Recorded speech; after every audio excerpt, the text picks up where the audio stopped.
Hey girls, so I'm doing a quick vlog this morning because I'm sitting outside of my work and I didn't have time to write this morning, but I really just had a message that I wanted to share, so I thought this would be a lot faster and I'd get to say hello to all of y'all.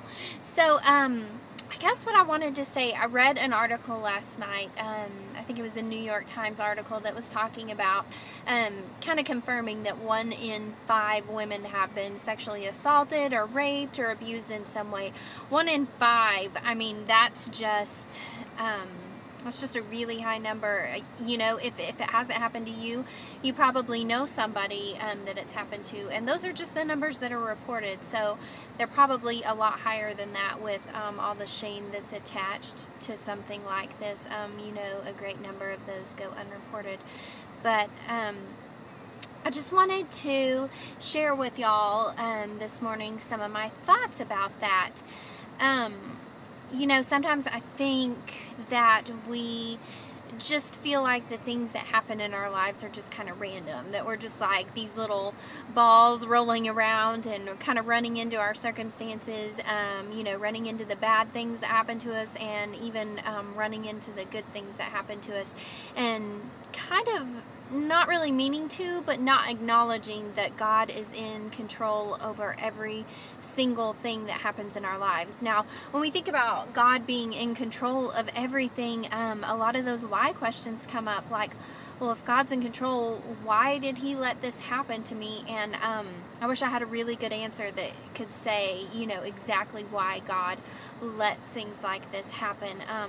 But what I do know is that I think it makes a big difference when we choose to receive the things that happen in our lives, both the good and the bad. You know, none of us chose to inherit some sort of past of sexual assault or abuse. It's not something that we went out and would have purchased for our lives and said, you know, this is what I want this.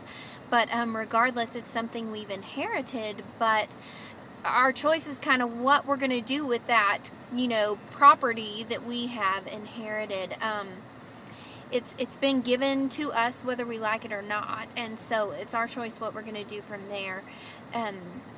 And the other thing I want you to know is that it's not the only piece of property that you've inherited. You've inherited a lot of blessings, and if you let God into your hurt and into your pain and start to let him move in that and find some forgiveness for yourself and some forgiveness for other people, then that piece of your life, that little piece of property that you own, can become something that God can use, and something that you know, when we look at buying property, we want a return on that property. If we look at purchasing something as an investment, we want a return on that. Well, if you're given that inheritance investment of sexual abuse that you never asked for, or sexual assault that you never wanted to happen, you know, God can turn that into something beautiful and something that actually gives back in your life, and something that you can give back to others with.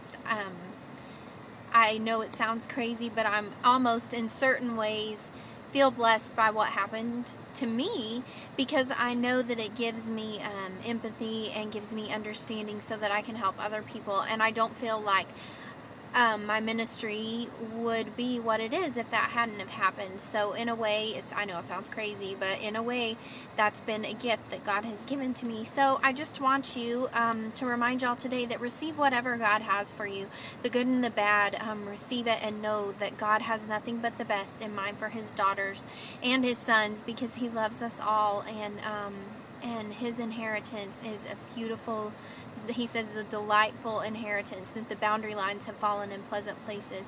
And regardless of what has happened in your life, your boundary lines have fallen in pleasant places, because God is absolutely crazy in love with you.